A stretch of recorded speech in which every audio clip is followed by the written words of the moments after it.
ikkita odam 6 ta non oladi. Ikkitasi qarzga berishga, ikkitasi o'zimga, ikkitasi qarzimni to'lashga. Qarz kimga beradi, qarzi kimdan? Ular hammasini kallasiga qayerdan keldi ekan shu fikr? Shu o'ylayman deb. Qarz kimga beradi? Kimdan? Qarz bermoqchi bo'lgan odamdan? Basharang aytibdi.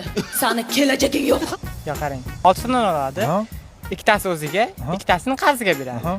Yana ikkitasini qarz olgan odamga qaytarish kerak. Ikkitasini qarzga beryapti, ikkitasini qaytarish kerak.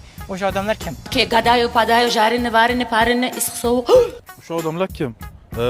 O'zi, Navoiy va qarzga bergan do'sti. Yo'q, topolmadim. Va chekkaga e'tibor berib turibman-da.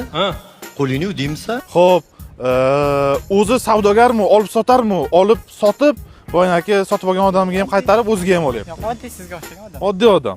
Nima deyapsan? Qo'lingni uydingmi? Voy, bosh qotirmani zo'r ekan. Savolga javobni bilganlar kommentariyada yozib qoldiringlar. Endi o'zingiz javobni ayting. Voy, zo'r. Mana shu sovg'a sizga. Javob bera olmasam, Borak Store texnika do'konidan sovg'a yutasiz.